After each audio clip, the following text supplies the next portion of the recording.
ان کے نوری دہن ان کا نوری بدن ان کا نوری یہ خاکی بنائے کہ کیا ان کے خاکے محمد ہمارے بڑی شان والے محمد ہمارے بڑی شان والے وہ نبیوں میں رحمت وہ نبیوں میں رحمت لقب پانے والے آقا ہمارے بڑی شان والے آقا ہمارے بڑی شان والے. سبحان اللہ سبحان اللہ. داستان محمد صلی اللہ علیہ وآلہ وسلم اس سیگمنٹ شان محمد صلی اللہ علیہ وآلہ وسلم میں شاہنامہ اسلام حفیظ جالندھری صاحب کے معرکۃ الآراء اشعار. آج کی داستان یہاں سے آگے بڑھتی ہے کہ اللہ تعالیٰ نے حضرت عبد المطلب کو جو کہ دادا تھے سرکار دو عالم صلی اللہ علیہ وآلہ وسلم کے محمد بن عبداللہ بن عبد المطلب حضرت عبد المطلب جو دادا تھے اللہ تعالیٰ نے ان کو 10 بیٹوں سے نوازا تھا. لیکن اللہ کا کرنا ایسا ہوا کہ وہ بیٹا ان 10 میں سے وہ بیٹا جن کے عوض حضرت عبد المطلب نے 100 اونٹ قربان کر کے ان کی جان بچائی تھی ہائے ہائے وہی بیٹا عین جوانی میں اس دنیا سے رخصت ہو گیا. کیا مطلب اس بات کا؟ کون بیٹے 100 اونٹ یہ کیا مطلب؟ کون بیٹے تھے جن کے لیے 100 اونٹ قربان کیا گیا؟ اور ایسا کیوں کیا گیا؟ 100 اونٹ کیوں قربان کیے گئے؟ وہ بیٹے تھے حضرت عبداللہ سرکار دو عالم کے والد. فدا کا ابی و امی یا رسول اللہ صلی اللہ علیہ وآلہ وسلم. کیا ہوا تھا؟ ہوا یہ تھا کہ ایک مرتبہ کسی معاملے پر قریش نے حضرت عبد المطلب کی بڑی مخالفت کی سرکار دو عالم کے دادا کی بڑی مخالفت کی اور آپ کو ذرا اپنی تنہائی کا احساس ہوا تو آپ نے نظر مانی سرکار دو عالم کے دادا نے نظر مانی تھی کہ اگر اللہ تعالیٰ نے ان کے بیٹوں کی تعداد پوری 10 کر دی تو وہ ان میں سے ایک کو راہ خدا میں قربان کر دیں گے. جب یہ منت مانی نظر مانی تب ان کا ایک ہی فرزند تھا حارث. خیر خدا نے ان کی تمنا کو پورا کیا 10 بیٹے عطا فرمائے.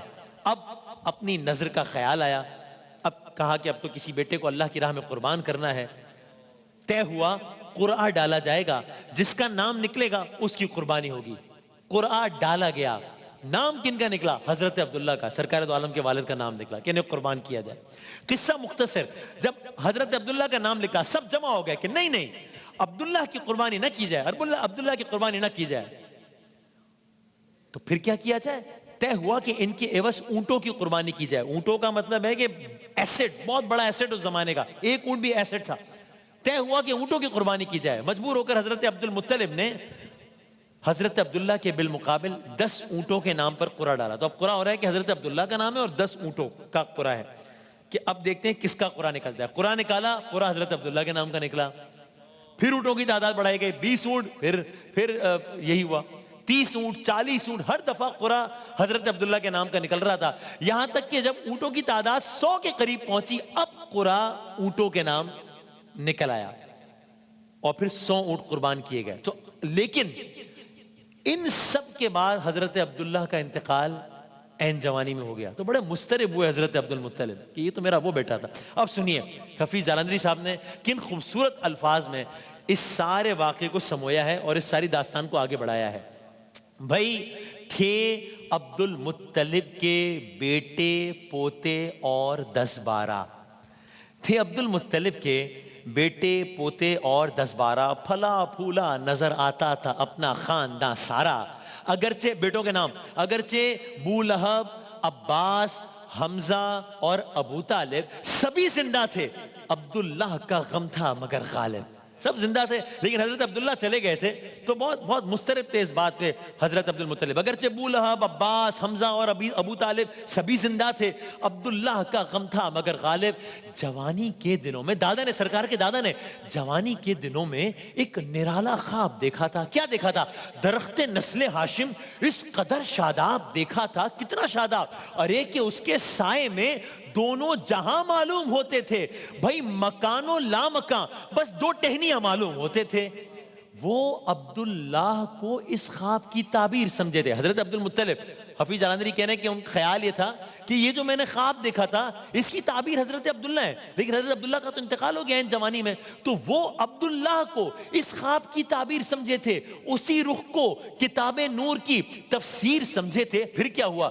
جوانی ہی میں لیکن ہو گیا جب انتقال ان کا، رہا بوڑھے پدر کے قلب میں رنج و ملال ان کا. اب بات آگے بڑھتی ہے. اب حضرت عبد المطلب کے روز و شب سنیے ان کا روٹین کیا تھا. یہ مناظر بھی دیکھیے خانہ خدا کے اور سرکار دو عالم کے روزے کے، روٹین سنیے. بھائی طواف کعبہ کرنا صبح کا معمول تھا ان کا. اس معمول پر انسان قربان جائے. طواف کعبہ کرنا صبح کا معمول تھا ان کا. دعا بن کر ہوا کرتا تھا ظاہر مدعا ان کا. دعا کیا تھی؟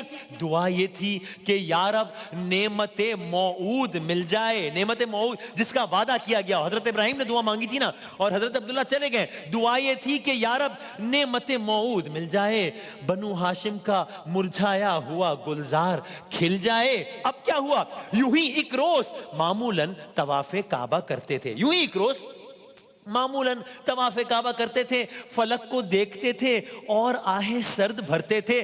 اچانک، اب اس اچانک پر انسان قربان ہو جائے. فلک کو دیکھتے تھے اور آہیں سرد بھرتے تھے.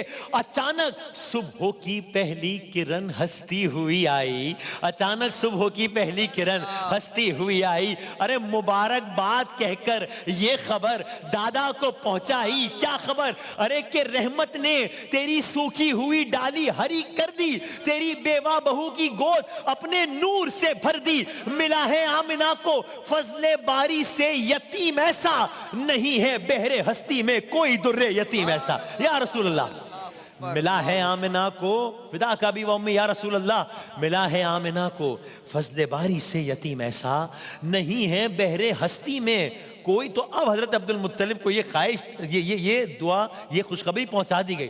اب سرکار دو عالم کی پیدائش کی اطلاع جب آپ کے دادا کو ملی، جس طرح ان اشعار میں بتائی، آپ خوشی سے سرشار ہیں. اب کیا ہو رہا ہے؟ خوشی سے سرشار. آپ کے دادا جناب آمنہ کے گھر تشریف لائے، نو مولود ہادی کو گود میں اٹھائے. اب آپ حرم کی جانب رواں دواں ہیں. مطلب میں سوچتا ہوں اللہ جانے کیا منظر ہوگا. حضرت عبد المطلب کے ہاتھ میں سرکار دو عالم ہیں اور منزل کعبہ ہے. گود میں سرکار دو عالم ہے اور منزل کعبہ ہے. بھئی یہی تو وہ کعبہ تھا، یہی تو وہ حرم تھا جہاں حضرت عبد المطلب نے اس بچے کے لیے دعائیں کی تھی. اب حرم نے بھی جان لیا تھا کہ سینکڑوں سال سے کفر و شرک کی ناپاکی اس سے دور ہونے کو ہے، اس لیے کہ کعبے کو آزاد کروانے والا آ گیا ہے. اب آپ سنیے، حضرت عبد المطلب سرکار دو عالم کو لیے ہوئے کعبے کی طرف جا رہے ہیں. سنیے حفیظ جالندھری صاحب نے کیا کہا. اٹھے سردار مکہ یہ نوید جاں فضا سن کر. اس خوشخبری کو سن کر وہ اٹھے سردار مکہ یہ نوید جاں فضا سن کر ادائے شکر کر کے جلد پہنچے آمنہ کے گھر. جناب آمنہ تھی شوہر مرحوم کے گھر میں، مجسم سورہ والشمس کی تفسیر تھی بر میں. گھر کا ماحول کیا تھا؟ محمد آئے ہیں صلی اللہ علیہ وآلہ وسلم. ماحول کیا تھا؟ نظر آتی تھی آج اس گھر میں آبادی ہی آبادی.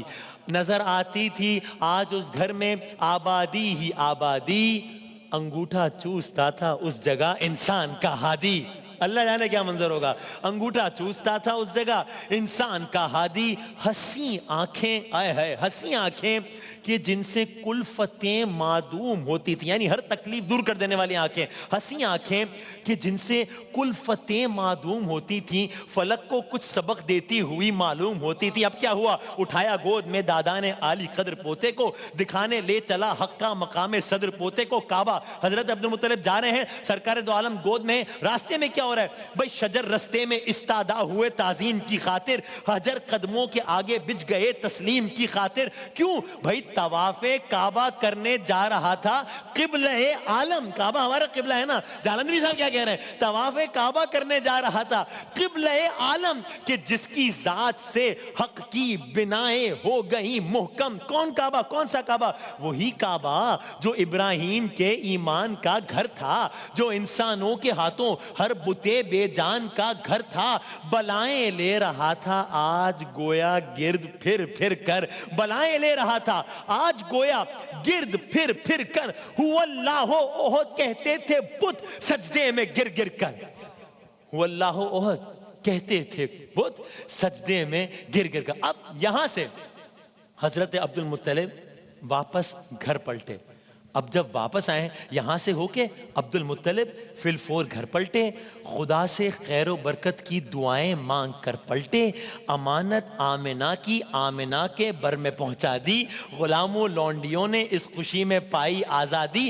بشارت کے مطابق آمنہ نے نام بتلایا, فرشتوں نے بتایا ہے کہ احمد ہے تیرا جایا, فرشتوں نے بتایا ہے کہ احمد ہے تیرا جایا. کہا دادا نے اے بیٹی میرا پوتا محمد ہے, کہا دادا نے اے بیٹی میرا پوتا محمد ہے, کہ دنیا بھر کے انسانوں سے اعلیٰ اور امجد ہے, کہ دنیا بھر کے انسانوں سے اعلیٰ اور امجد ہے, کہ دنیا بھر کے انسانوں سے اعلیٰ اور امجد ہے. اب یہاں سے داستان آگے کہاں بڑھتی ہے کل عرض کریں گے انشاءاللہ.